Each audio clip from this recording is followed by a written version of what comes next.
Баршаңызға қайырлы күн. Менің каналыма қош келдіңіздер. Бүгін сіздермен красный бархат пирог рецептісімен бөлісетін боламын.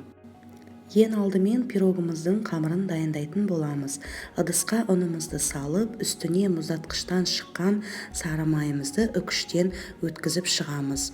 Ұнымыз бен майымыз осындай песочное тесто болып шығу қажет.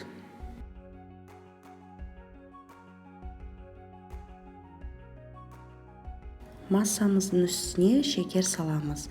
Сосын барып бір жұмыртқамызды жарып саламыз. Ары қарай қопсытқышымызды салып шығамыз.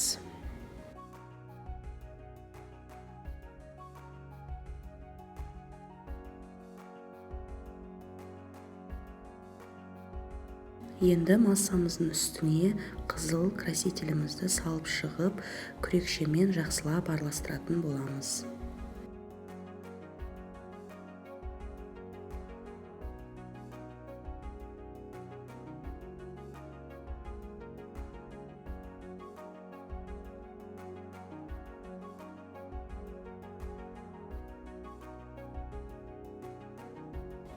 Массамыздың үстіне 6 қасық мұздай суымызды құйып шығып, бір келкі қылып қамыр шығаратын боламыз.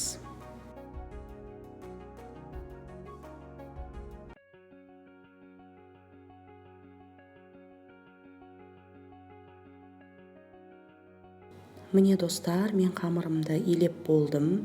Енді 2 бөлікке бөліп, салафанға салып 10-15 минутқа қойып қоямыз.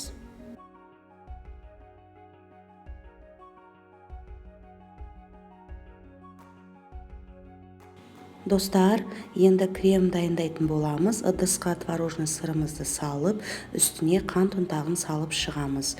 Шекер қолдансаңыздар да болады. Үстіне ванилин саламыз.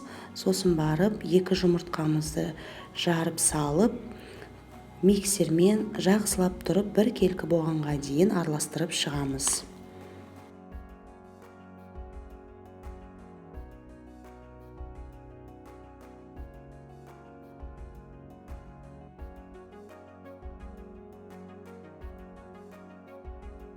Енді формамыздың үстіне қамырымыздың бірінші бөлігін қолымыздың көмегімен жайып шығатын боламыз. Жандарына кішігірім бортиктерін жасап шығамыз.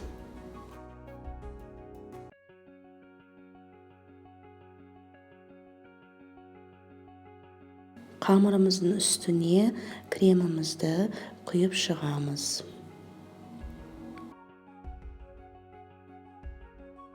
Креміміздің бетін күрекшемен осылай видеодағыдай түзелеп шығасыздар. Қамырымыздың екінші бөлігін осылай үкіштен өткізіп шығасыздар. Қызып тұрған пеште 160 градуста 45 минутта пирогымызды пісіріп аласыздар. Міне достар, біздің красный бархат пирогымыз дайын болды. Өте дәмді әрі жұмсақ болып шыққан. Менің арнама тіркеліп, лайк басып, пікір қалдыруды ұмытпаңыздар. Келесі жүздескенше.